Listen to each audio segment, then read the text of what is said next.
Monday night is fashion night as always. Monday night is fashion night the same. Come on, Dirk. We need Emmett for that.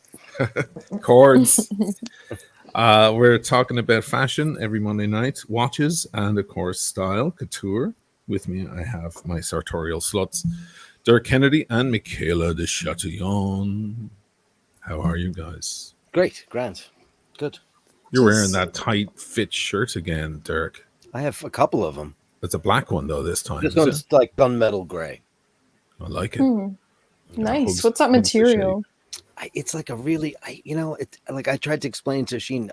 I did some work for a friend of mine on his computer, my friend Mike, and he's a big muscly guy. And he talks really deep. We're in the back of his car, and he's giving me some stuff. He goes, "I bought all these shirts," and he had like 10 of them. And he just handed me a bunch of them, and he got them at some small boutique downtown. And it doesn't have a name or anything in it. I would imagine it's some kind of cotton with a little bit of lycra in it. I don't know what's in it, but it's very iridescent. It's very shimmery. Nice. You got a handful of shirts from a buff guy.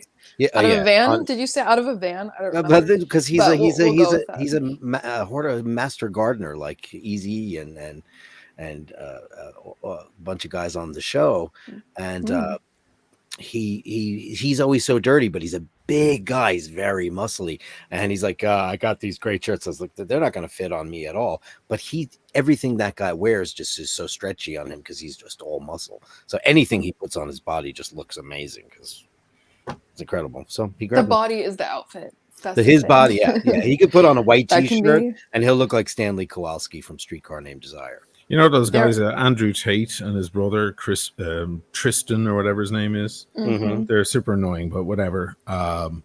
Tristan said something. Every now and then they say wise things. They certainly do. And Tristan said his first piece of advice for looking good as a man in a suit or in any outfit is get in shape. Get in shape. He's like, if you get in shape, even cheap clothes will look good. He's like, if you take care of that, you will have far fewer problems with everything else. Tristan Tate definitely dresses much better than Andrew Tate does. Yeah. It's a stark difference. You can tell he cares about the sartorial aspect where Andrew Tate's outfits are like this one stretchy polyester black t-shirt with like really excessively tight cardigans over it. Cardigans, which is really weird, but okay. He wears these really tight, usually oatmeal covered cardigans is what I always see. Oof. And then some kind of like velour fitted sweatpants. Velour. And that's not good. It's not good. Velour is never good.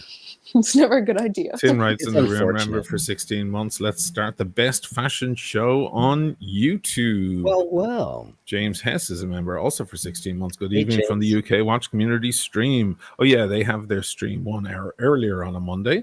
Go over and check it out, guys, the UK Watch Community.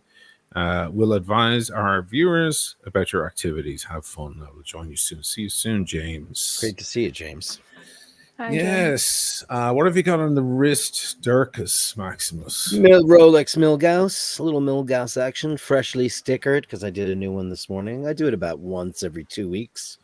I replace the very thin sticker so I don't bash my clasp because it's still pristine and I'll try to keep it that way as long as I can. What about yourself, Michaela? I'm wearing the Seamaster today. Oh, yes. Omega girl. Dang. It's great on you. It makes your eyes pop. There you go. It does. Like a thyroid problem. That's the goal. Look at that. Put that up against your eyes again. Okay. It's crazy. It really does. That is wild. It really does. Yep. Love it. You know what I'm doing tonight? I'm doing my watch. Look at that. One of the Frollo. The Tiffany Frollo. Bright and beautiful. Yeah, it's quite summery, isn't it? In the Tiffany blue.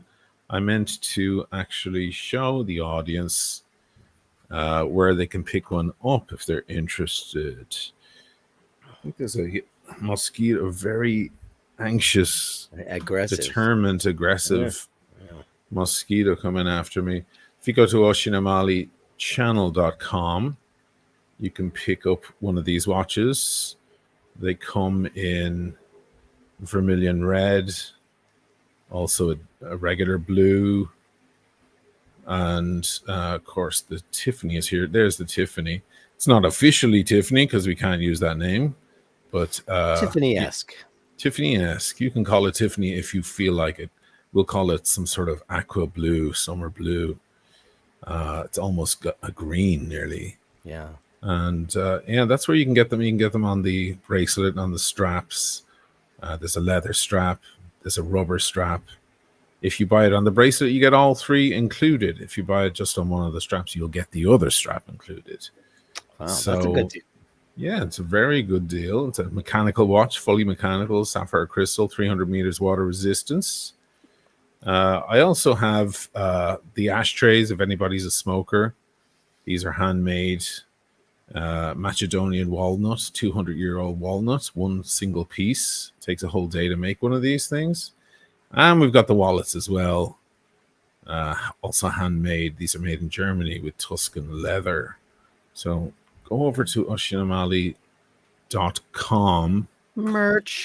Merch plug. Sorry, shameless plug. Hey, why not? But I knew people they're going to start asking me about this watch because it's going to be in the frame a lot. They'll be like, what the hell is that? Well, now you know. And now you know where to get one. Which is turned out to be the most popular. Actually, this one was the most popular. And then the vermilion red. I don't have one here, but I have the blue one, the regular blue. I kind of love that one the best. Yeah, this one's it's you'd wear this one a lot more often. Yeah, that color blue one, it's unique. I haven't seen that dial color exactly, and I just think it's got a unique pop to it. I like it. That's my favorite of them all. Right. Yeah, that would look good on you, Dirk. That would with your eye color too. The big watch now is 43 millimeters, so that's why it looks good. 43 might be too big for me. 42 is kind of my self-imposed limit. Yeah. You know, I don't have anything bigger than 42, so it's worth trying out. You might like it. Maybe, you never know. Never know. So what are we talking about tonight? We're going to talk about what to wear in different occasions, and maybe we'll stretch this out over a few weeks. Tonight we're going to start with 3 specific occasions, one being when you're traveling, be it on a plane or a train or whatever. The other would be your first date, what to wear on a first date. That goes for watch and attire.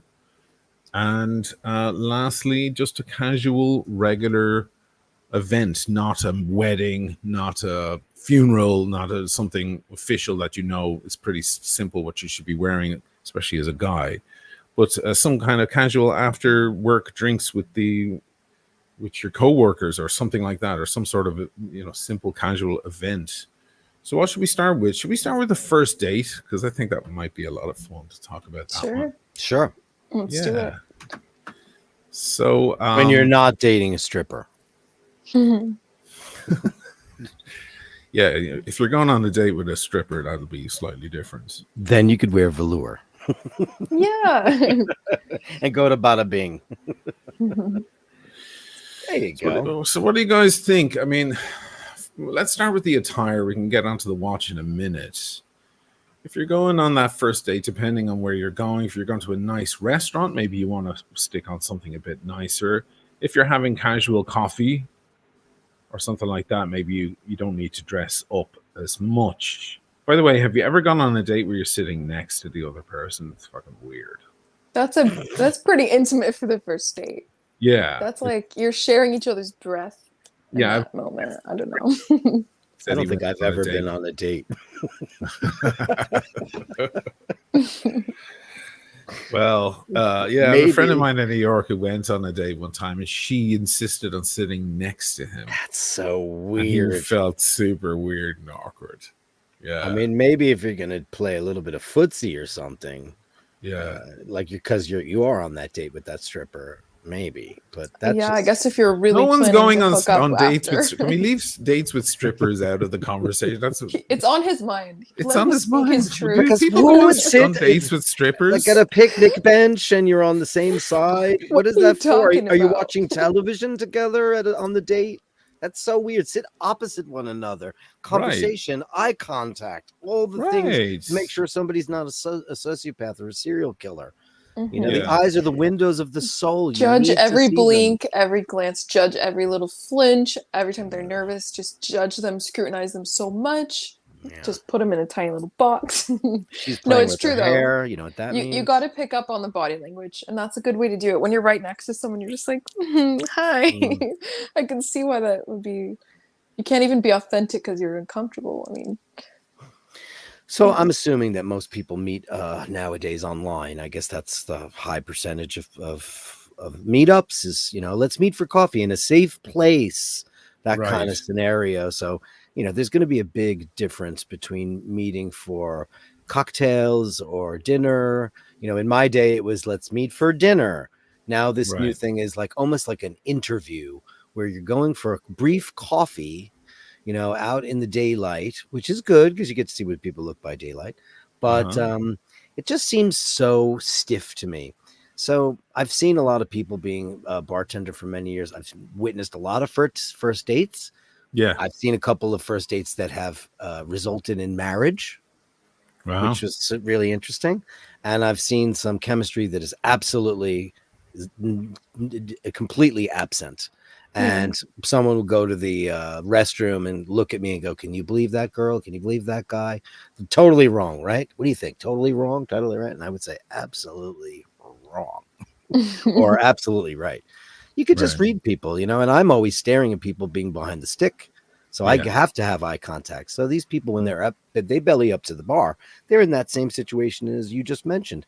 They're side by side. That's different unless they turn this way and go, tell me more about yourself. That's kind of nice the way they're sitting at that table. It's not quite side by side, Catty but corner. It's not facing each other like they're playing a game of chess.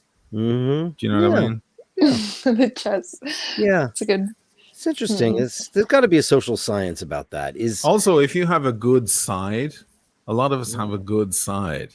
So if that dude's good side is his right side of his face, then he sat at the right angle because she's going to see him from his good side. Right. She looks annoying, doesn't she? Just because her mouth's open, I think. If it was closed, it wouldn't. Yeah, maybe. She looks loud. That's the thing. She looks Idina Menzel-esque. Wow, yeah. Loud. Yeah. She does seem pretty annoying. Like, just, I'm sorry, probably she's lovely, but probably it's the big giant mouth and always open. Like, just can you shut up for 1 second? I'm actually somebody who's only been on a date with somebody I didn't know very well once, maybe. Everybody I've been on dates with in my past were people that I had gotten to know over some time in an organic way. I'm lucky for that. But when I have gone on a date with someone I haven't known very well, I'm extremely awkward, and I try so hard not to be, and that probably makes it worse, but I do feel severely uncomfortable. But that doesn't stop me from analyzing the outfits, okay? So I can still talk about the men's outfits that they're wearing on the first date, because of course it does totally depend on what you're doing, where you're going. I think coffee dates, I see them all the time, okay? They're so dry. They're not like, it's not a sexy date. It really isn't. It's an interview. It's an interview. It truly is. And I think this is something that is almost kind of necessary in this day and age where, like Dirk was mentioning, people just meet online. So you do kind of want to have that initial interaction with somebody, and it's nice to get something kind of inexpensive, just get a coffee and talk to them and see like, can this conversation go further, versus when you used to meet somebody in real life and you immediately had an attraction to them in person, or maybe a spark of chemistry, and then you wanted to take them out to dinner or go out to dinner with them. That's like, okay, because you already know that attractions are in real life, versus just, wow, they look sexy in photos, I'd go out with them, you know? So it's totally different now. And a lot of women complain they don't like the coffee date as the first date, but that's what happens when you meet somebody online. A guy has to be clever too, not immediately just taking a strange woman, you know, committing to like a $300 dinner and wine evening. They don't know you either. You could be crazy, and a lot of people are crazy nowadays. But outfits, when you're going to like coffee or something more casual, there is a very wonderful art to dressing casually in a smart and classy way. And that's an art form, because people think like it's either t-shirts and jeans or sweats, honestly, or suits. There is a lot in between, and I think this is a perfect topic to start with, because you can go from regular t-shirt, which is just cringy to wear on a first date, unless your date is in like a construction zone or something. I don't know why you'd be doing that. You could wear a short sleeve shirt, casual, but something with a collar. You know, there's little ways that you can elevate it and look nicer, look a little sharper, like you put in some effort. Because truthfully, looking like you put in effort is attractive.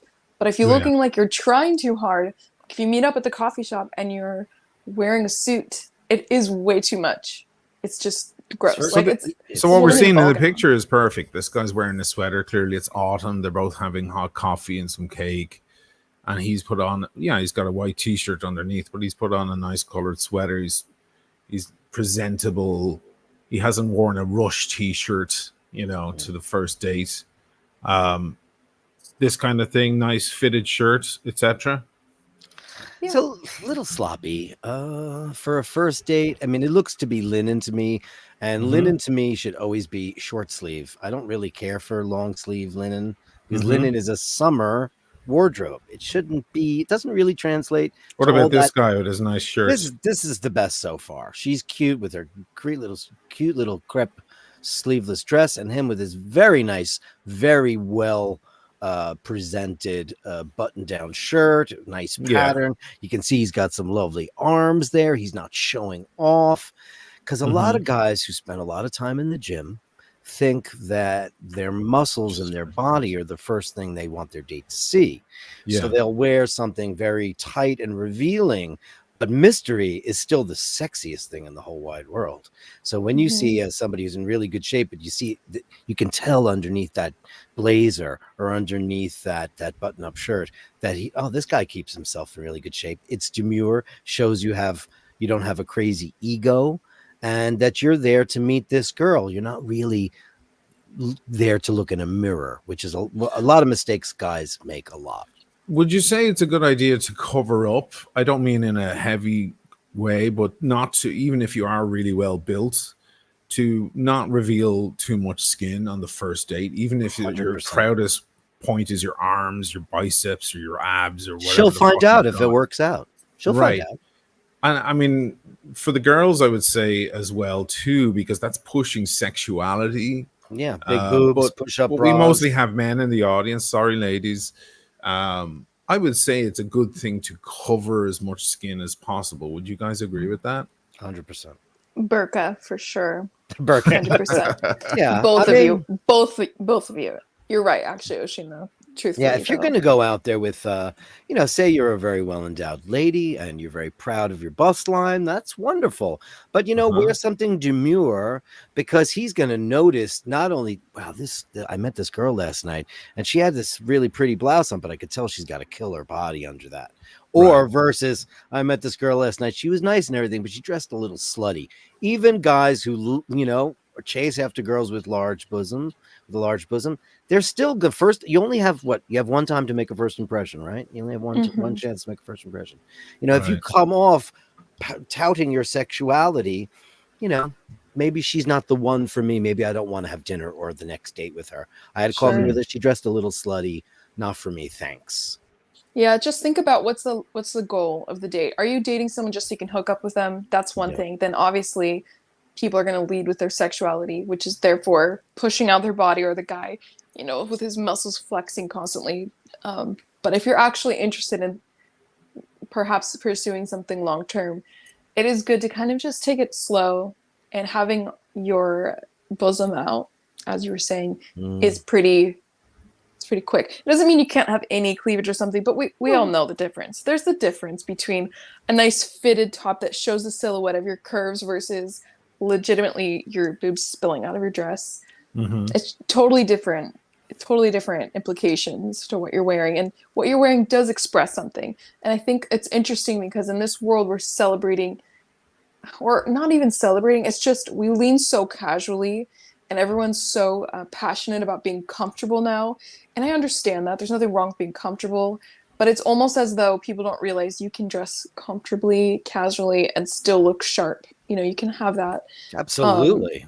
But I think people are at the same time in this day and age so proud to say that what they wear is an expression of who they are. They're very proud to say that. But then they start denying when it comes to dressing sexually that is also a message. Like, no, that's not a message for that. You can't have it both ways. You can't say what you wear is an expression of you, and then when what you're wearing is literally pure sex, you're going to say, no, it doesn't express that. I just feel good about myself. Like, you can't have both. So everything you wear sends a message, and you just ultimately have to decide what you want out of that date. Now, what about watches? Like, let's say, like I have a gold sub, as you guys know. And I think it was last year. It wasn't my daughter's birthday. Maybe it was the one before last year. Anyway, herself and her mom came here to Venice. We went to dinner. We had a big day out, and I wore the gold watch. And her mom said, "That's an asshole watch. It's too much. Like, I see a guy with a watch like that, and it's, I mean, she'll put me down at any opportunity she has, and that's a separate thing." But no, I think she was like, I like the blue, but the fact that it's all gold, I kind of just assume a guy wearing a watch like that is an asshole. Should I wear a gold watch if I go on a date tomorrow or over the weekend or something? No. Not a solid gold watch. No, it's another. It's like showing off your biceps. It's bragging. When you're on a equal playing field with somebody for the very first time, you want to slowly unveil, peel the layers off, get to know this person better. Oh, he's got a Tissot or a very very simple Omega, something that's not too fleshy, something that's on a leather strap or stainless steel. And then during the conversation, you could say, "Oh yeah, watches are one of my hobbies. I have a couple of other ones." And then maybe on the second or third date, you can wear the gold one. But when you show up with all of your plumage, all of that finery, it's sending a message, just like a really tight T-shirt that's conforming to all your hard work at the gym. It's a little too much too soon. Not that you can't have that, because they're beautiful timepieces, but you don't want her to get the impression that this guy, just like she said, this guy's a bit of an asshole. Mm-hmm. Understated is the way to go. Understated, 100%. Yeah. That's the term. Understated. Perfect. Something a bit dressy like this, Mont Blanc. Gorgeous. Like gorgeous. Mm-hmm. Gorgeous. Yeah, classy, so simple, a little less flashy. Wow. Yeah, that's a nice one. That's beautiful. I know people don't go Mont Blanc watches. And you certainly don't want to wear your fucking G-Shock, right? Your bloody big yellow, ugly G-Shock. If you guys are going on a shooting date, at the construction zone. Yeah. Shooting at the construction, and your T-shirt, your G-Shock, got it going. I wouldn't do it. I mean, middle of the road. You want to be benign. The only thing that shouldn't be benign is your conversation. Everything else should be very level playing field. And then you can ease in whatever. She can reveal a little bit more later on. You can show off the gold sub. She could wear that tight pencil skirt and you can go, holy crap. Wow. I had no idea. Some people, wear certain things. There's that old joke that when you guys finally got a chance at intimacy, by the time she took everything off, she had like a little boy's body. Push-up bra and all these girdles and all these things, people don't want to be deceived. Girdles. Well, whatever. And people still wear girdles. You know what they're pushing on like TikTok, because TikTok has a shop now. It's a bunch of cheap crap that people pay like $2 for like random stuff. I've never purchased anything on it, but they have these shorts that women put on that have like silicone, so it makes it look like you have perfectly round hips on the side. Imagine taking that off and you don't have those. That's crazy. Taxi. Don't you realize? Taxi. Yeah, that's crazy. It's Imagine not fair. seeing that on the ground, like hip pads. That's crazy. Well, they have the buttock pads to give you, but men and women, they have these things. If you have, if you're a little, short in the derriere area, they make a men's underwear that have padding in the back to give you a more rounded silhouette in the derriere. Wow. And for ladies, they've had deception. Of course it is, but she might be like, "Oh, he's got a great butt." Women's underwear deception has been the key for over a century, ever since Victorian times. The bustles started with bustles, then girdles, then Spanx. Spanx are everywhere. And now Skims by Kim Kardashian but, is huge shapewear. Because women wear makeup, and that is essentially deception, and we accept it anyway.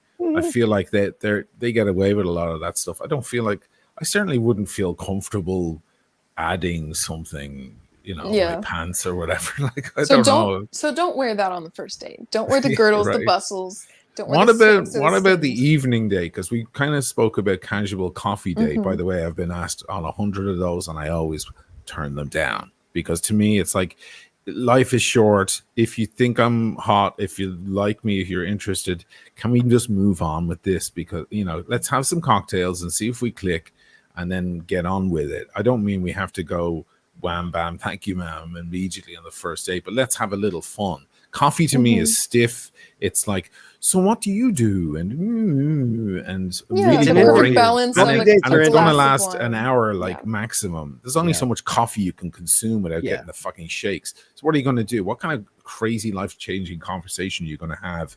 And people they have their guard up when there's no booze in front of them, or when they're not in a bar. So I've been asked on coffee dates, or I've asked, hey, do you want to hang out sometime? And they're like, yeah, sure. How's 1 p.m. on Thursday? Let's grab a coffee. I'm like, let's go to church. Let's go to mass. It's like, fuck off. Like, but what about the evening dates? What about these things that are a bit more? They've got a glass of wine in the hand. The real dates. Get plastered. I mean, hands. Oh, they actually are holding hands. So that's maybe a second date or something like that. But you get what I'm thinking here. He's got a nice shirt on. He's got a nice pair of slacks. They're clearly in a restaurant. He's going to lay down a few $100 for a nice bottle of wine and a nice meal. How far is too far for him? Should he wear his gold watch then? No, not on the first date. No, maybe definitely something more dressy. If you have a variety of watches, then even with the coffee date, keep it a little understated still, just for the first date.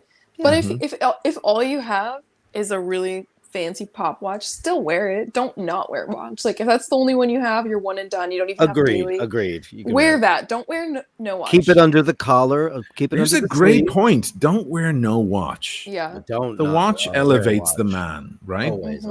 Always. 100%. Even the guy with a suit with no watch. Such a sign of masculinity. Even women who have no interest in watches love to see a man wearing a watch, and not a smartwatch. It's so disappointing.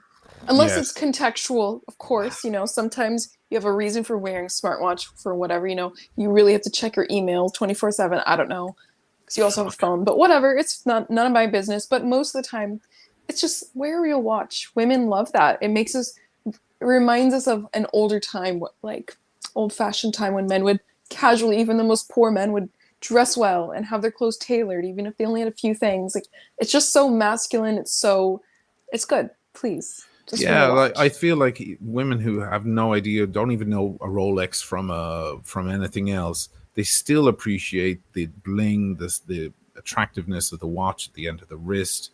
There's a masculinity to it. It's the same as a good suit. How does the watch fit?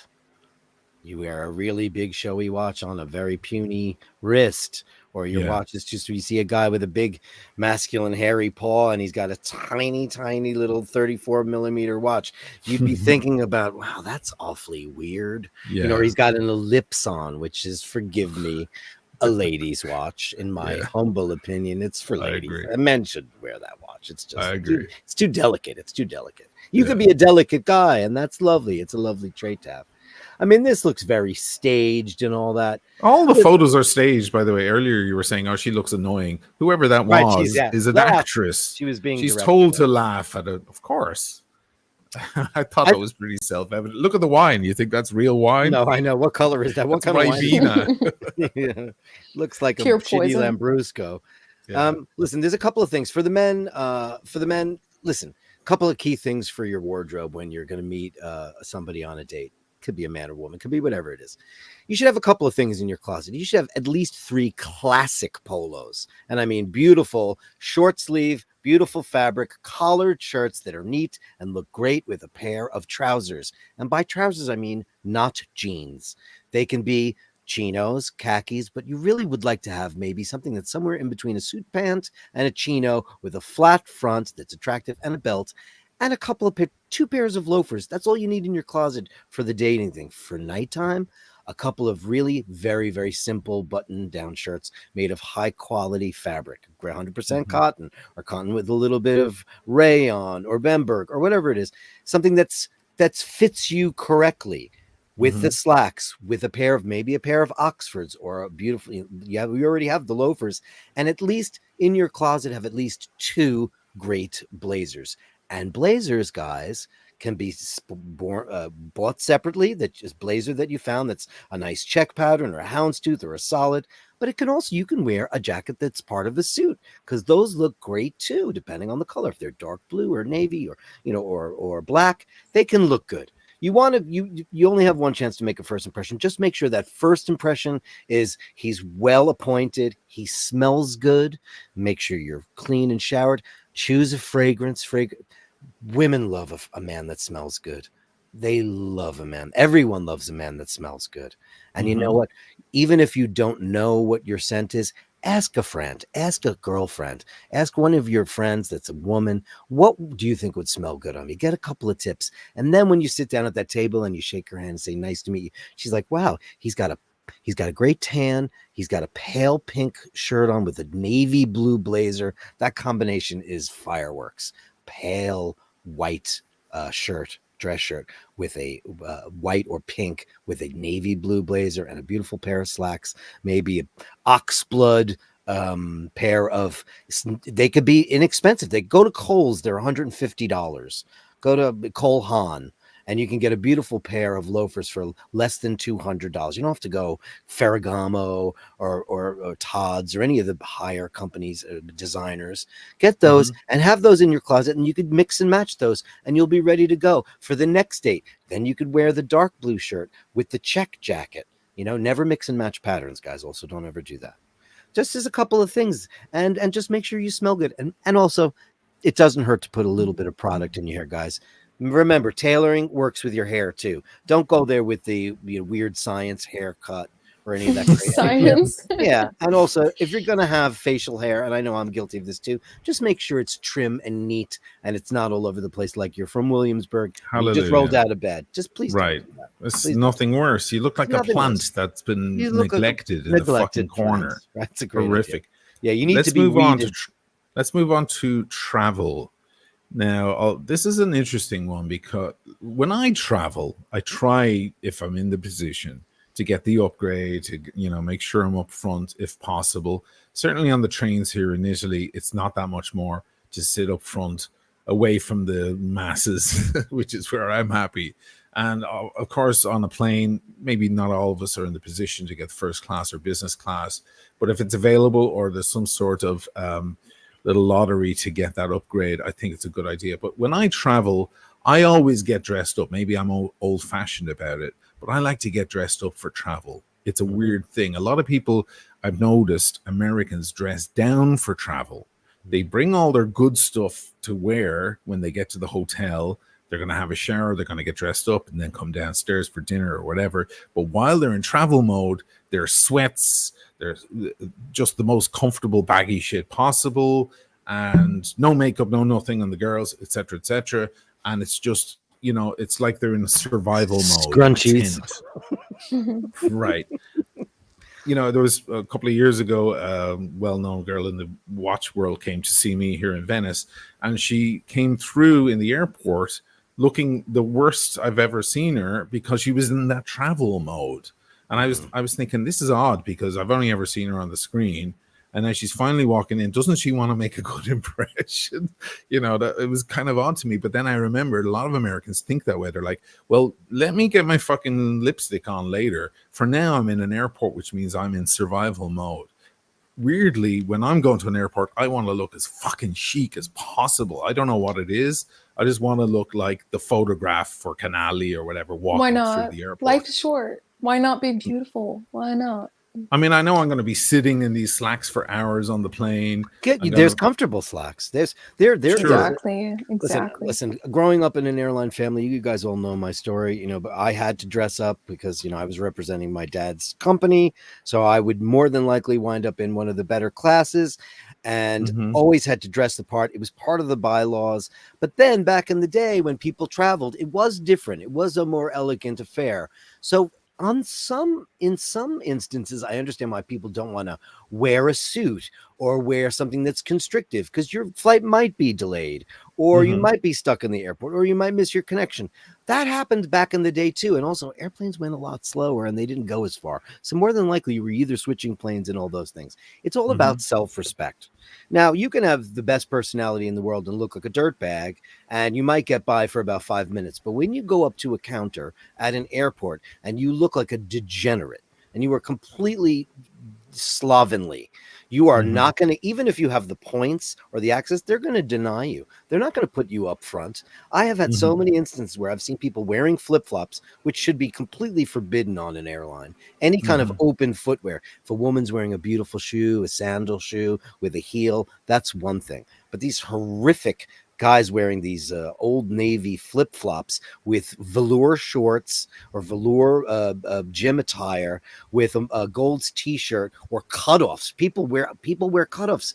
You are in public, and this is a confined space. People don't want to be sniffing your underarms, or because you've been in the airport for 4 hours. Just, you can dress casually but neatly. And if you're listen, I watch a couple of these airline guy reviews, and I've just stopped watching them because this guy's complaining about the food, the cutlery, the service, and he's dressed like a pig. Right. He's wearing sweats and sneakers on a first class flight, and he's bitching about how everybody's treating him and how bad the service is. Yet he looks like a turtle from Entourage. He's got a backwards baseball cap on and a baggy sweatshirt. Listen, dress for success, dress for the part. You're in an airline, you're in a plane, it's small, even if you're on a large airliner and you're in a nicer class, do yourself a favor. You want that upgrade? You want those points to work? You know what? You're going to make a first impression like that girl across the table from you. Shup, excuse me. I'm sorry to bother you, but do you think there's any chance I could get an upgrade? And you're a guy with the pale pink shirt and the black and the gray blazer, or the blue blazer, and a beautiful watch on and nice hair, versus the guy that's got a Kanye West shirt and a gold chain and a stupid watch on. She's going to pick that guy before she's going to pick you. What are your thoughts, Michaela, on this? I'm with Dirk. What's really interesting is, for some reason, the subject of expecting people to dress better is one of the most triggering subjects for men, I noticed. Way more so than for women. I notice men get very deeply personally offended when you talk about the expectation that they dress better or even suggest it. No one wants to hold you to something and force you to dress better, but just know that the way you are treated and looked at in life, everyone wants to pretend that they don't care, but they do. People do care. We do care how we're treated. And when you look your best, or even putting in that effort or attempt, you are treated better. It's just true. You don't have to be conventionally pretty or attractive, but when you put yourself together, you are somebody with dignity, and it's just the truth. And this is one of those kind of scenarios where people start bringing up, oh, well, what if you're at the airport because you're flying to a funeral and you're depressed? There are always exceptions. You don't always have to care. We're black. Shut up. We're all going through stuff. I mean, here's the thing. In general, these are good rules to follow. And if you don't care, there's no reason for you to be watching this show, is there? I'm just saying. That's what we're talking about. I mean, if you want to enjoy watching something you disagree with, I mean, by all means, please do. But I think this show is for people who are interested in actually elevating their look in one way or another, and that's what we're talking about here. So I just want to address that first. Second, 100% agree with what Dirk's saying on everything, and especially with what Oisin was saying about women, the way that women are showing up in the airport, literally like the most ragamuffin version of themselves. It's okay to not have cake face makeup. And in fact, cake face. Honestly, cake face, thick cake face makeup on. And to be completely honest, in real life, it doesn't really look that good anyway. It just looks fine on camera. Let's just be honest. You can keep it mild, keep it understated. fix your hair. You don't have to have wet poodle hair or whatever wet dog hair. Wet dog. You don't have to be in your grubbiest sweats in your hoodie. I mean, I don't know when this transition happened. I know it was a slow transition, but now 80s, it's all you athletic see. wear. Athletic wear came into the fore. By the way, can I just comment on this picture? Listen, now this girl's got obviously a gorgeous set of loot. Well, before you go through it with a fine tooth comb, I was going to say, because they want to be comfortable, I understand a woman who doesn't want to wear heels or fancy shoes on a 6-hour flight or a 10-hour flight. Yeah. So I think maybe there's a nice balance. She's got something comfortable to wear as she's walking through the airport. She's standing maybe for hours in line or whatever. And this is comfortable, but it's also a little bit chic and a little stylish too at the same time, right? Yeah. It's a shame that those sneakers are so dirty, though. Other than that, her her luggage is ridiculous. The blazer, can you get do you know what that is? Because that blazer, that's haute couture, whatever that is. That's beautifully designed, whatever that is. The top, the cowl neck, her hair looks great. Okay, I'm not a big fan of the ripped jeans, but I know it's a look. I love this whole outfit. She's got this long neck here. If you're, quite often on a flight, there's a lot of air conditioning and you can get quite cold. Sure. So this is a smart way to look chic and also keep your neck nice and warm without wearing a stupid big thing that wraps around your neck, right? There are ways of getting around these problems. Very attractive look. The sneakers are I would really go get a pair. What are those green ones? Stan Smiths. If you want a pair of white sneakers that look really smart, those are the classic Adidas Stan Smiths. They have the green accents on them. If you have to wear trainers, again, here's another one that's plenty. She's got trainers on too because they're comfortable when you're walking through the airport, standing around in line for ages. You don't want to have to wear high heels or whatever and look super up dressed or whatever the term is. But like she's got this big comfy thing on, this big fur thing or faux fur or whatever. She's able to cover herself and keep herself warm. Yeah. Looks like some sort of athletic pants underneath. She's wearing stretchies, yeah. Yeah, but it's kind of cool. She's able to look good and be comfortable at the same time without looking like her dumpiest. Yeah, right? It's a little more of a smart casual look where it's obviously some effort put in, but she is comfortable. And the shoes, you can wear sneakers. There's no problem, but definitely I wouldn't wear your Air Jordans. By the way, no, so ugly. I'm sorry. Clean, neat, those Nike high tops. I'm just saying, keep it simple, keep it classy, keep it cutesy. If you don't want to, you don't want to, but you look like crap, just being honest. Yeah, and keep your head in decent shape. Like get the hair nice. A little bit of makeup, wear some cool sunglasses. If your body is going to be sitting around on an uncomfortable seat for hours, but that doesn't mean your face has to look like a fucking doorknob. Yeah, is this Kim Kardashian? Carry designer luggage at an airport. I mean, covered in design. I would never do it. First of all, number one, it looks fake. People are going to assume it's fake. It's just how it is because it's so ridiculous and loud. And usually people that care so much about everything being smothered in logos are people who can't even afford it. Let's just be honest. Yeah. I'm not talking about the Fendi tote. That's one thing. I'm talking about the LV luggage. Fendi. I would Fendi, in case you didn't know, $1,800, whatever. But the luggage, no, I would never, especially because you want someone to steal your luggage? That's the number one way to do it. So they're either going to think it's fake, you're going to get stolen from. Keep it understated. It's cooler, it's classier, but that's just nitpicking, I'm being honest. But I would never, ever. Quick story. A couple of years ago when we were all in Venice together, we were staying at the Excelsior on the Lido, and my niece was there, and she went to school with Alessandra Fendi. And it just so happened that her and her entire family were staying in the hotel. And you know what they were wearing? Nothing that said Fendi. Now, getting onto the watch, what watch you want to wear on the flight? Do you want to wear your sexiest watch possible on the flight? Well, you want to wear one on your wrist and one in your bag so you don't get a problem, right? Because there is problems with transporting watches where they look through stuff and then they might accuse you of buying it, right? Isn't that a thing? That can be an issue going through an travel airport, with your original receipts. Yeah, I mean that's just so annoying. It's so annoying. I think you should be able to wear your favorite watch on the flight. I don't see a problem with wearing the gold sub on the flight. Especially if you're sitting in if you're up front and you're sitting next to a beautiful woman that you might get talking to, what she's going to see a lot more of before she ever looks at your face. She's going to see your hands. Oh yeah, because she's looking ahead, and she sees your knees and hands. And if you're sitting to her right and you have a fucking beautiful watch on, that's already a handshake right there, fellas. Take it from me. Even if it's not a woman, because that's a great point. But what if it's a wonderful guy who's a great person to network with, and he's into watches? Because usually a lot of smart, successful people are into watches, at least a little bit. So they recognize it, and it gives you an icebreaker, kind of. Yeah, you know? right. Watches so many conversations.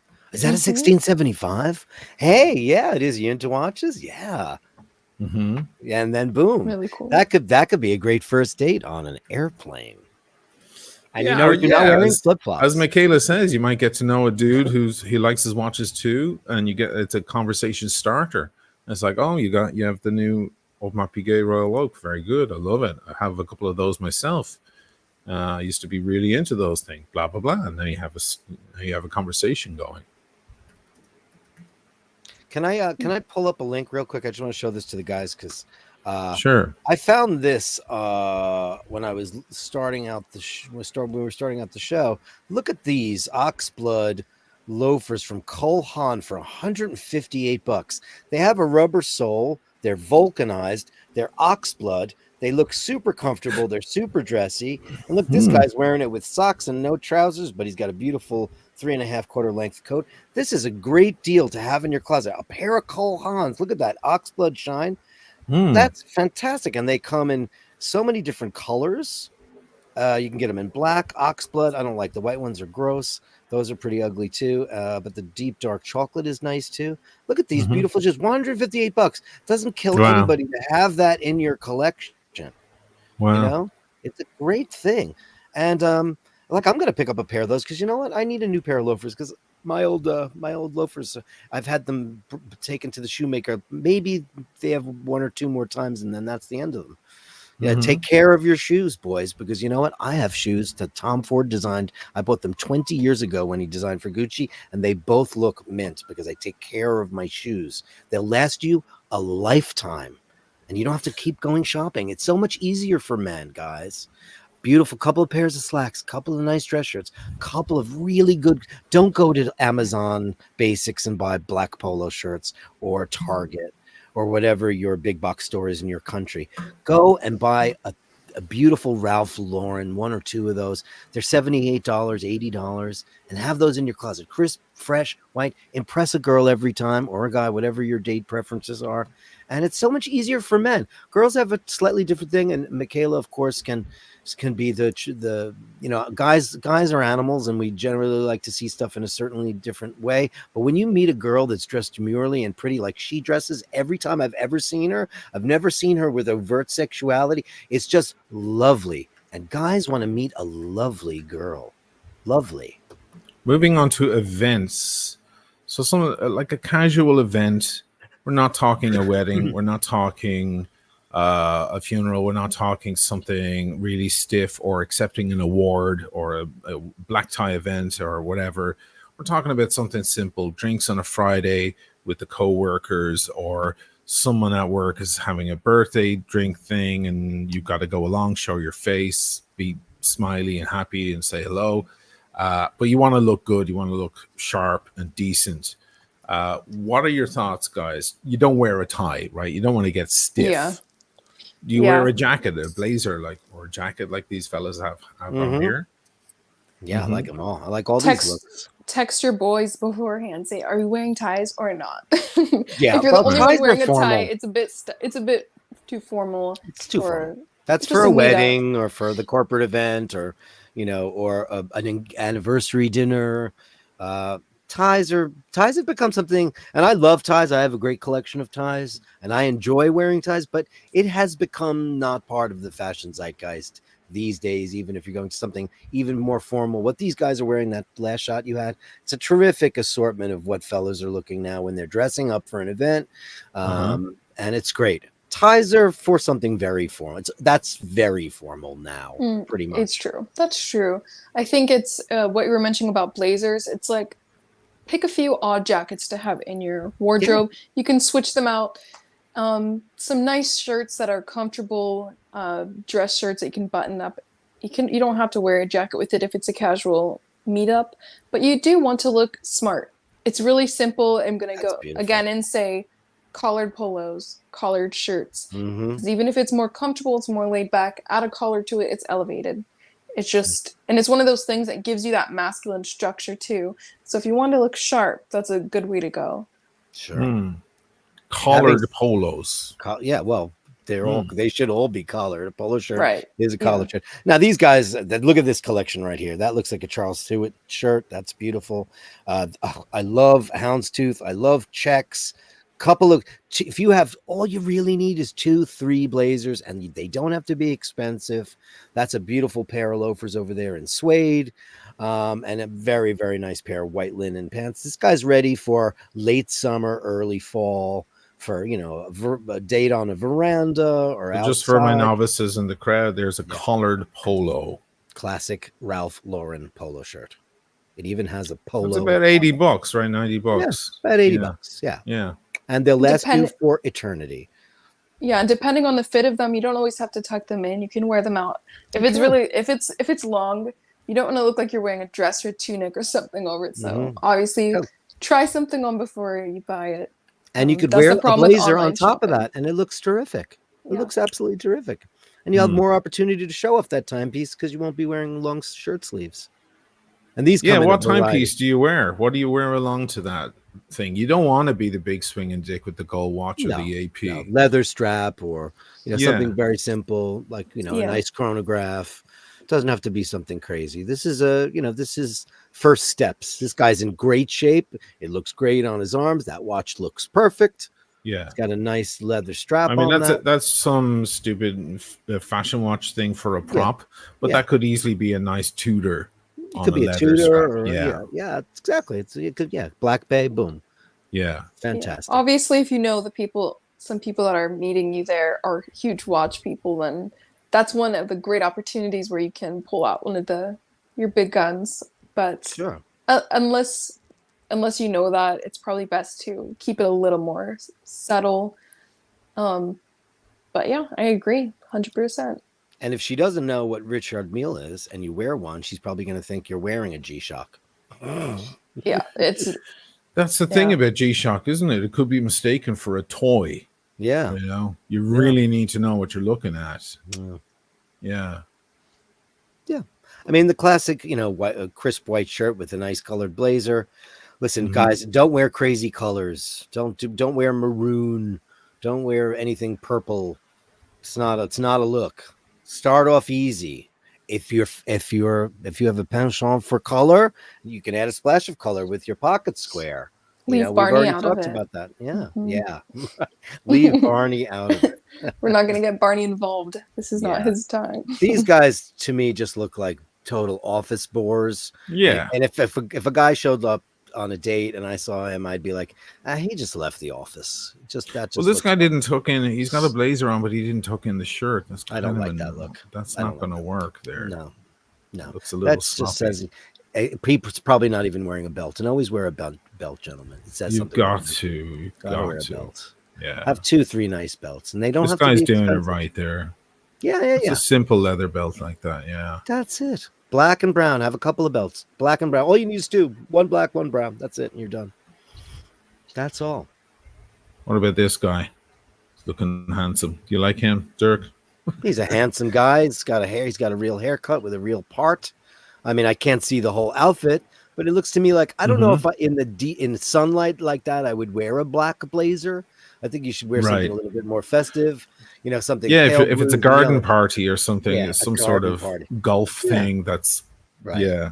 Black is that's not out in the sun. You want to keep choice. that in mind. You don't want to wear something that's too heavy and you're going to wind up sweating through the thing. That's a little. Then you're a mess. I do like the placket on his shirt though up there. That I love. Yeah, I like that. I love when you open up a shirt and it's got a fabric. I love that too. Placket. Yeah, I've always loved that. I'm not. It's very I'll wear a tie if I have to wear a tie, but that choking feeling does get to me. So whatever I can do to kind of get a shirt with a bigger collar. Go 1/2 size up. That's the key, boys. Because if you don't want to get choked and have a super tight thing, go 1/2 size up and just do a Windsor. Windsor doesn't suck up your neck as much as the rest do. It's very easy to do. Yeah. And always a watch, I think, is just, there's never an occasion where the watch won't work.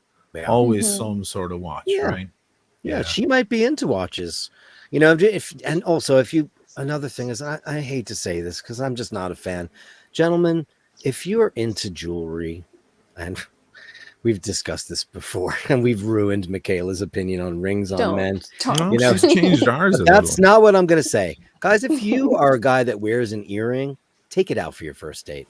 Let it show up later on. That'll be a piece of your personality she found out. It's unless the mystery unveiled. Yeah, later. Unless you're, you know, you're big rockers and you both can't wait to go see the next, you know, whatever show you're going to see, Metallica or whatever, you know, and she's expecting you to have piercings and tats and all that stuff. But you know what? And also, you know, guys who have tattoos in places that are visible, like on your arm and stuff like that, let her find those. Let her find out because she might be super into it. But, you know, when you start showing off your muscles and your other, you know, the things that you have to offer, sometimes the tattoos and the earrings and things like that, it can be a bit much. She might fall in love with their personality and then see all that other stuff and go, hey, you know, it really works on him. Exactly. Yeah. You learn to love those things because no one's perfect. And if any of you are wearing a dangly cross earring, one singular dangly, you better rip that out right now. If that's real gold, you better melt that down. I'm serious. What's a dangly? I don't know what that is. On a chain. One dangling earring with a cross. There was George Michael. It looks like a George Michael earring. There's a short period of time a couple years ago where that was trending, and I still see men wearing them to this day. It's still lingering. What woman has ever looked at that and been like, damn, I love your dangly earring? No. We have a joke in this house whenever we see a guy with that. I'm sorry, it makes you look gay. I thought you're gay. George Michael did that. Excuse me, madam. Like, look, be gay. It's fine, but that's the message I'm getting. And if that's not what you want to put out, just letting you know. And the pearl necklace too. There it is. Boys. Yeah, we're done. We're not doing that. Pearl necklaces. That's exactly what they're wearing. Over? Well, I know. I've seen a little bit of it. Guys, a string of pearls. No, don't. Also, they're wearing like diamond. I think they're called like tennis necklace or tennis bracelets. They're wearing tennis bracelets are for girls. I know. I'm all for your gender fluidity, and that's fine. But if you're gonna be man tonight, and your fluidity says tonight I'm feeling manly, no. Yeah, let's just say, just to make it clear, if that is who you are, that's fine. Yeah. It's just that if that's not who you are, that's the message you're putting out there, just letting you know. Yeah.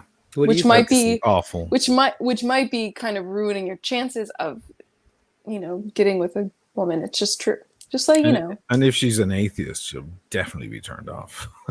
No, she'll just flip it upside down. Is that a thing nowadays? Can I ask the panel this? Like, say, like I'm grew up Catholic. Oisin grew up Catholic. Michaela has a very interesting religious background. I don't know if you want to divulge that, but when you meet somebody and they have like a big Star of David or a big, you know, whatever their faith is that a deterrent to anybody anymore? Or do people care? Do people care that first, Michaela? Oh, it would have been a great date if she wasn't Jewish. Like, does that, like, people used to do stuff like that? Does anybody care? Well, that might be anti-Semitism, but I think what you're trying to point at with this question, if you'll allow me, clarify it, is a religious person, a person that seems to be very devout, a turn-off if you're not religious, or is a non-religious person a turn-off if you are religious? Is that a better way of asking the question? Because if you go, I didn't like her because she's Jewish, then you just sound like a fucking anti-Semite. Well, true. That's but like you might be thinking about your kids, like, oh crap, you know, I want to have it crosses, it overlaps with that certainly. Yeah. But let's leave it. Let's let's stick to that the big George Michael fucking crucifix on his ear. How do you feel about it, Michaela? Well, it's been a topic of discussion that non-religious people commonly wear cross necklaces. Like females, it's very popular to wear a cross, even if they are like, they claim that they are a witch even, and they don't believe in God. They don't believe. It's like a fashion choice, which I think is I think for people who are doing it intentionally to be, I guess the word is just obtuse, it's obnoxious. But usually you can tell when they're doing that to be obtuse because they can't shut up about it. It's kind of like a vegan. They just can't ever not talk about how they're a witch and how blah, blah, blah. It's true. It's true. Like it's very special. They feel very special rather. So they always talk about it. I think in general, like the cross thing, people are not really trying to be offensive. It's just they don't connect to the history of it or the religion of it. So they don't really do. A lot of people don't do it on purpose to like say they're religious per se. The Star of David, I think that's a little more intentional just because it's less common, probably, you know. Yeah. So, but I don't know. I think if somebody was wearing a pentagram on their shirt, if they were, you know, if they had a pentagram tattoo or some kind of like 666, which I see it. Even people who I know are not Satanists or whatever, they just wear it to be kind of shocking. It's very trashy to me. I think I don't like that. I find that kind of like, it kind of prickles Dirk me a little. Dirk is loving this. Yeah, it's just kind of, it's like, this is going far better than I thought. Well, it just reminds me, I don't know, it reminds me of a little child that just really wants attention for being cool and different, and that's the reason that they're doing it. I don't know. That's just how I see it. Instagram. Yeah. I love Satan. True, and I stand by what I said. And I do see it often. Oh, man, that's genius. Yeah, I see the pentagram. But to me, that would turn me off personally, just because that's like not my personal beliefs. But I'd be like, I would just think of all the stupid, you know, rock imagery. Like, I know this audience is not going to know this, but like, you know, like Slayer and the Plasmatics and all the bands that use the you know, the inverted, you know, the pentagram and all of that stuff. It just, I always thought it was so silly and stupid. Yes. It's just like, oh, you're a witch. Ooh, fun. You know, like Taxi. You know, you want, you know, that's, listen, I have plenty of friends who relate to and or feel that they want to be part of the earth. You want to go on a date with this guy, Michaela? Yeah, you don't want to go on a date with him. You know, that's Michaela's favorite guy right there. Look at that. Oh, wearing a hoodie, Slayer. And the neck beard too. Let's just do that. The neck beard is the best. Actually, I think that's a tattoo. Yeah, it's a tattoo. It's a bunch of mini pentagrams. It's a tattoo. It's a tattoo. Yeah. You just can't. We could do a whole show on tattoos too. Yeah, sure. There's good and there's wouldn't bad, last very long, not for me anyway. That's true. I can say that I find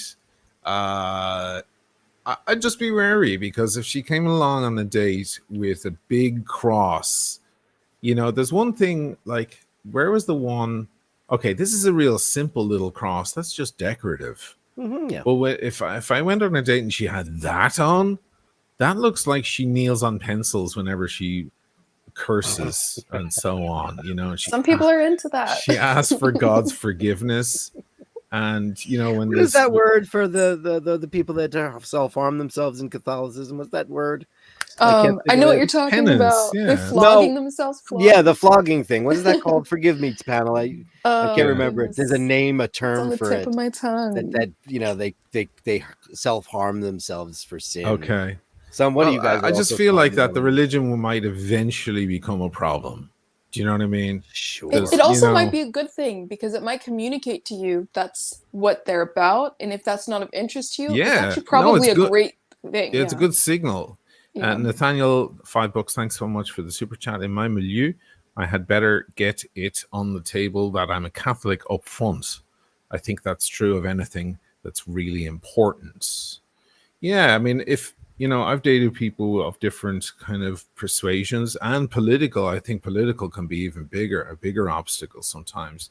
And you just have to make that decision to either live with it or not. It's a bit like, well, they like rap music and I like classical, and that's just the way it is. So when I'm not home, they'll rock out to their rap, and when I'm home they're not home, then I can play my Stravinsky or whatever.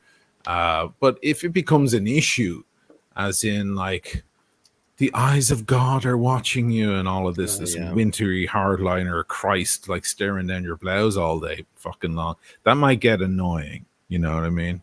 Fair. So, and that's probably why, it's actually a good thing to wear your pentagram sweatshirt, your giant cross because it lets people know what you're about. There you go. That's a good point. Actually. Wear a giant cross, Nathaniel, next time you're on a date. Tim was asking earlier. There, Nathaniel says, is that the word you were looking for? It's not the word I was looking for. There's another word for it. I know I self-flagellation, but there's another word. There's another term for it. I forget what it is. Does it start with an S? I feel like it starts. I know what you're talking. You know what I'm talking about, right? I know exactly. Yeah, that's true. Space Ace says, so go ahead. You continue. I'll get that later. Go. No, go ahead, please. I think this is really important that you guys should know that. What about going Dutch on the first date, or should guys always pay? Guys should always pay, period. Yeah. Panel? Yeah. I mean, absolutely. Dutch? I would never go out with you ever again. No. This is my thoughts on this as a female. These are my thoughts. They might be a little bit different than you expect. I think, yes, it's nice to be taken out. If you're asked out by a guy, it's nice to let him pay. However, I've gone on the date. Usually, like I said, when I'd gone on dates in the past, it was with people I knew. So maybe a dear guy friend who decided to ask me out, gave him a chance. This is many years ago. I'm married now, okay, just to be clear. Uh-huh. And chemistry wasn't happening. So to be polite, I knew already I was not going to go out with him again. In that case, I'm like, I'm going to pay for my half, just it's a little bit nicer if as a female, you're not going out with him again. Yeah. And it just depends, on his status. If he's a big, rich guy, I don't know, it's probably no big deal for him. But just the average guy, taking you out to dinner and treating you, it's it's pricey, So I just think if you're knowing you're done after that, it's nice as a female to then cover your tab. Because it's I don't know, I just feel bad. Is there also a feeling that, if you don't like him at all, and you can tell he really likes you, and he pays for this expensive dinner, that now somehow you owe him a kiss or a hug or more or whatever? Is there that? I think a lot of people say that exists, but I think it's less about, owing is such a simple way to put it. It's not like you owe him, but it's kind of, you just feel a little bit guilty because, I don't know, you just feel kind of, I'm just a little sensitive, so I just feel bad. I don't like rejecting people. I don't like leaving them in that position. So, but I've never in my life felt like I owed a man absolutely anything. So I can't relate to that feeling. But I think it's just the polite thing to do. And because we are in a modern age where men and women are both working same hours most of the time, it's a little different. I just think, yes, if you want to continue courting somebody and you're attracted to them, that's another story. But in general, I think if you're going on a date with a man and you like him, he asked you out, it's rude if he asks you to pay for it. Just because that dynamic is weird. I don't know. Why'd you ask her out? It's weird. I don't know. Maybe I'm just too traditional, but I've been on dates where I didn't like her at all, discovered she's a complete asshole, and couldn't wait to get out of there. And I still paid. And I still walked her to the taxi. And I still gave the taxi man $20 to make sure she got home. Because I'm a fucking gentleman. That's what it's all about. That's classy. You have to always do that. Way down the relationship, let's say you've been on 100 dates or 50 dates or whatever, and you keep going to dinners. It's nice, especially if she's a professional and she's made her own money, if she at least offers. I probably won't accept, but it's nice sometimes. You know what's really nice? You arrive late somehow because of bad traffic and she's already bought you a drink and it's at the bar and you go, I'm so sorry, and she's gotten you your favorite drink that she's seen you had. And that's cool. Let her buy. Sorry? Maybe she roofied me. She roofied me. Something like that. That's but how no, you know for me, you're cute, sorry, though. I think 50-50 is bullshit. It's one of the reasons I could never live in Denmark or Sweden or Norway, because apparently that's the norm there. I like chivalry. I want to throw up. Yeah. I mean, I got to open the door. I've got to make sure she gets home. I got to do all that stuff, even if we're not going to spend the night together. Does not matter. Right. If you're on a date with a female friend, that's a different matter altogether. You guys can fight over the check or whatever it is your usual thing is. Now, somebody mentioned in the chats about same-sex dates, and I agreed. And let me see who said it. The party who invites, Chivalry. Yeah, the person who asked you out should be the person that pays for the date. Or the person for same sex. Yeah. And if you're in that situation, if you're the only person constantly asking them out, then maybe they're not They like free dinner. They're like, Yeah. if they're not pursuing it back, then maybe they're not that into you. There was They're one into story free I food saw. and wine. Yeah, I saw a story where some woman brought her best friend on the date. That's so And unbelievably rude. Just to eat, and they ordered everything on the menu. They were making fun of him, basically. And I think he got up and just left. Good, and I hope he left them with the bill. Yeah, yes, I even think his he was part. like, I'll be back in a moment. I'm going to the restroom, and then he skipped out the back, and he was gone. Brilliant. And they were Good left for with all you. the crazy lobster and shit that they ordered. So these are the exceptions to the rule. But Of course. certainly, I would say, I just cannot bring myself. I would feel like my dick would just shrivel so fucking small if I said, "Can you pay half the bill, please?" It's pathetic. You're not a man.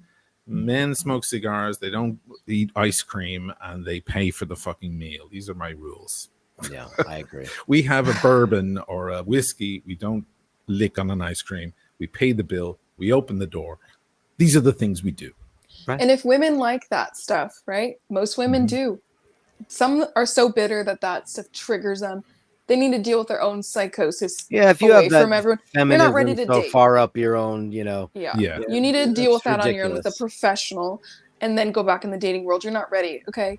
But in general, if women like that and they like the chivalry, then they need to act like ladies too, and they need to do their part, which is learning how to be pleasant company, which is an art form. Women used to learn, they used to be taught things so that they were accomplished. It's not just about painting and you can play the pianoforte. It's more than that. It's you know how to you know how to have an engaging. You know what I'm saying? Call the fire department. But I'm just saying, you know how to carry on a conversation, ask questions, even if the man is talking about a subject maybe you don't know. It's an art form to be able to converse. So I'm just saying, there are things that ladies don't do a lot in this modern world. We're not taught this by most of our parents, so we don't know that there is something we're supposed to offer in return for that chivalry. And it doesn't mean our bodies. It means our company and our charm and being a part of making that night worthwhile. And it's not about sleeping with the guy, just to be really clear. But yeah, and that's just something we're not taught. So, but you can learn it. That's something we're not I'm talking passionate about sex here at all. Because guys, if you like what you hear, there's Michaela's channel. Bravo. You can get a lot more of what you just heard right there. Michaela de Chantillon. Sub to her channel. By the way, I loved your last video. It was last weekend.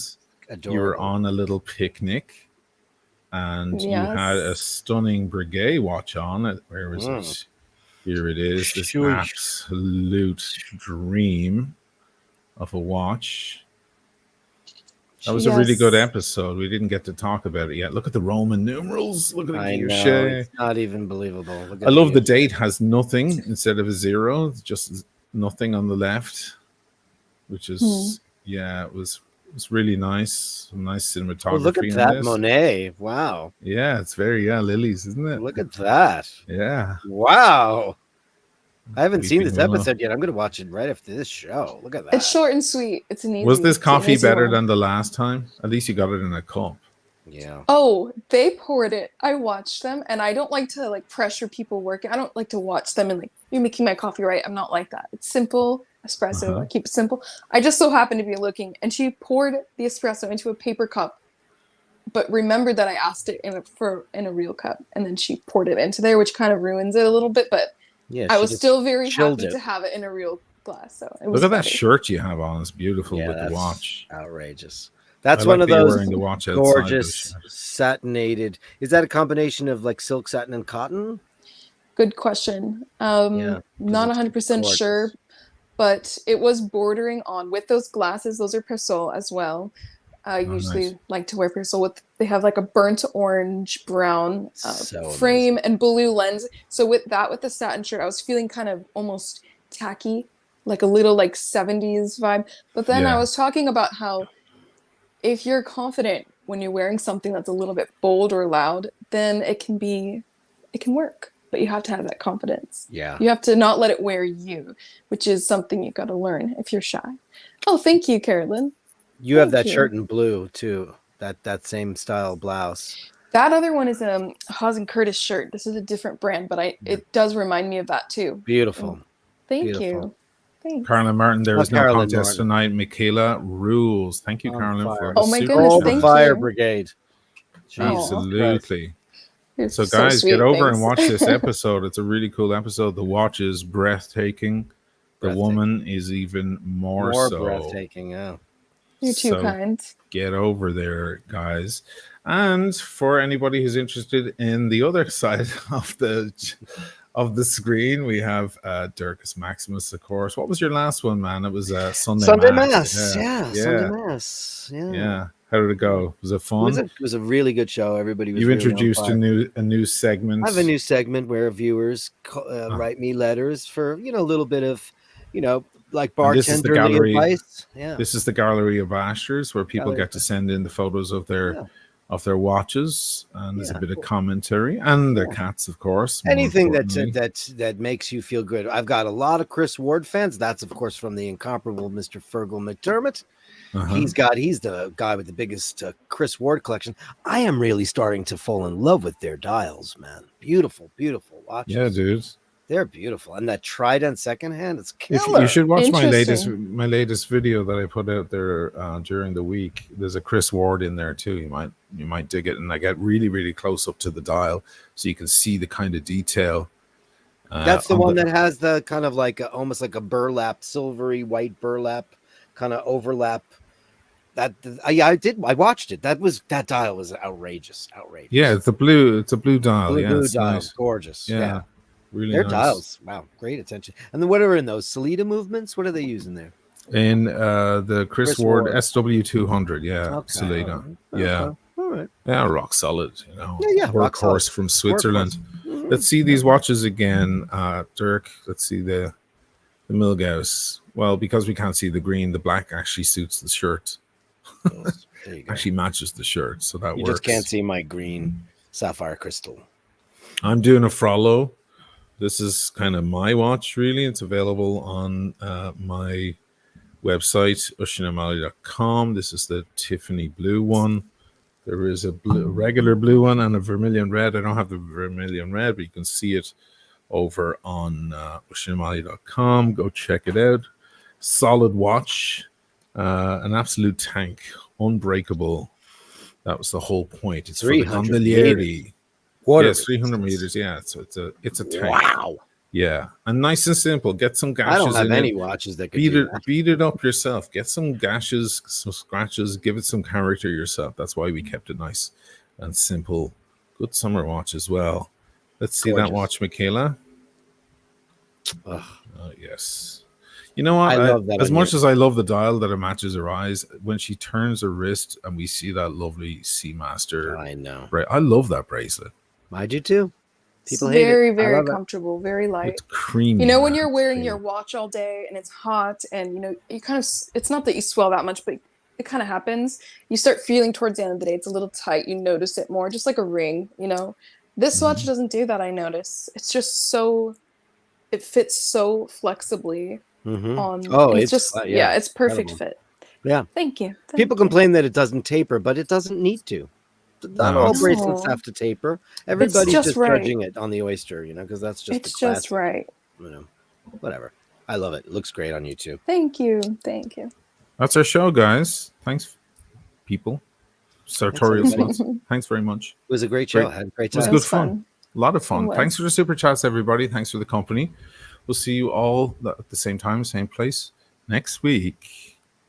Toodaloo. Bye.